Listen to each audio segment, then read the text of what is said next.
नमस्कार मित्रों, स्वागत है मेरे YouTube चैनल में। महाभारत के राजा शांतनु में थी 2 शक्तियाँ, वह जानकर चौंक जाएंगे। इस वीडियो के बारे में मैं बताऊंगा। इस वीडियो देखने से पहले मेरे चैनल को लाइक, शेयर और सब्सक्राइब कर लीजिए और कमेंट बॉक्स में जय श्री राम, जय हनुमान और जय सीताराम अवश्य लिखिए। महाभारत के राजा शांतनु में थी ये 2 शक्तियाँ, जानकर चौंक जाएंगे। इक्ष्वाकु वंश में महाबीस नामक राजा थे। एक दिन सभी देवता आदि ब्रह्मा जी की सेवा में उपस्थित हुए।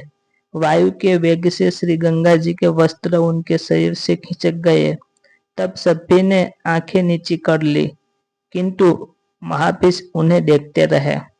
तब ब्रह्मा जी ने उनसे कहा कि तुम मृत्युलोक जाओ। जिस गंगा को तुम देखते रहे हो वह तुम्हारा अप्रिय करेगी। इस प्रकार महाबीस का जन्म राजा प्रतीप के रूप में हुआ। तब सभी ने आंखें नीची कर ली, किंतु महाबीस उन्हें देखते रहे। तब ब्रह्मा जी ने उनसे कहा कि तुम मृत्युलोक जाओ। जिस गंगा को तुम देखते रहे हो वह तुम्हारा अप्रिय करेगी।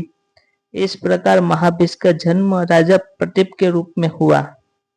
नंबर 1, चूकर लोगों को ठीक करना। नंबर 2, वरदान देना।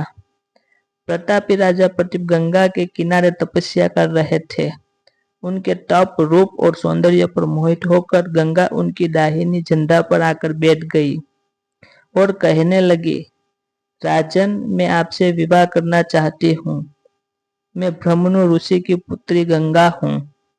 इस पर राजा प्रतीप ने कहा, गंगे, तुम मेरी दाहिनी जंघा पर बैठी हो, जबकि पत्नी को तो वामंगी होना चाहिए। दाहिनी जंघा तो पुत्र का प्रतीक है, अतः मैं तुम्हें अपने पुत्र वधू के रूप में स्वीकार कर सकता हूँ। यह सुनकर गंगा वहां से चली गई। जब महाराज प्रतीप को पुत्र की प्राप्ति हुई तो उन्होंने उसका नाम शांतनु रखा।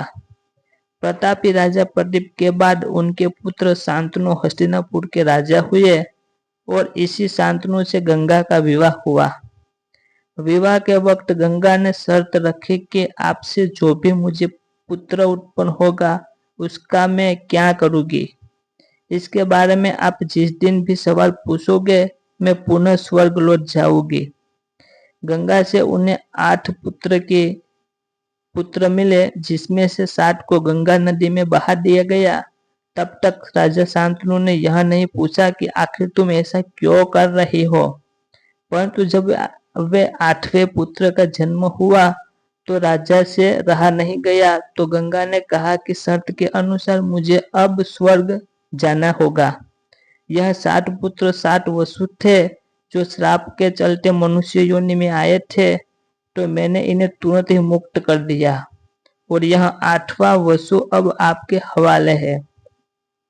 शांतनु ने गंगा के 8वें पुत्र का नाम देवव्रत रखा। यह देवव्रत ही आगे चलकर भीष्म कहलाए। 8वें पुत्र को जन्म देकर गंगा स्वर्गलोक चली गई तो राजा शांतनु अकेले हो गए। एक दिन शांतनु यमुना के तट पर घूम रहे थे कि उन्हें नदी में नाव चलाते हुए एक सुंदर कन्या नजर आई। शांतनु उस कन्या पर मुग्ध हो गए। उन्होंने कन्या से उसका नाम पूछा तो उसने कहा, महाराज, मेरा नाम सत्यवती है और मैं निषाद कन्या हूँ। शांतनु सत्यवती के प्रेम में रहने लगे। सत्यवती भी राजा से प्रेम करने लगी।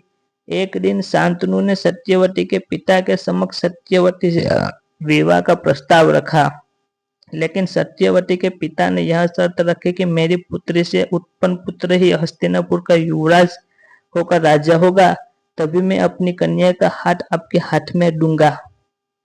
राजा इस प्रस्ताव को सुनकर अपने महल लौट आए और सत्यवती की याद में व्याकुल रहने लगे। जब यह बात गंगा पुत्र भीष्म को पता चली तो उन्होंने अपने पिता की खुशी के खातिर आजीवन ब्रह्मचारी रहने की शपथ ली और सत्यवती का विवाह अपने पिता से करवा दिया गया। गंगा पुत्र भीष्म को राजा शांतनु इच्छा मृत्यु का वरदान दिया था। वरदान देने की क्षमता उसमें ही होती है जो कि सिद्ध और शक्ति प्राप्त होता है।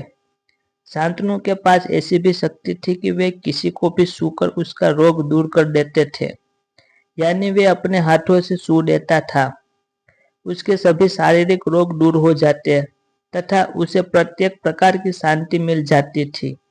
इसी स्पर्श गुण स प्लस तनु के कारण उनका नाम शांतनु पड़ा। इसकी जैसे मेरे नेक्स्ट रसप्रद वीडियो देखने के लिए मेरी चैनल को लाइक, शेयर और सब्सक्राइब कर लीजिए और कमेंट बॉक्स में जय श्री राम अवश्य लिखिए।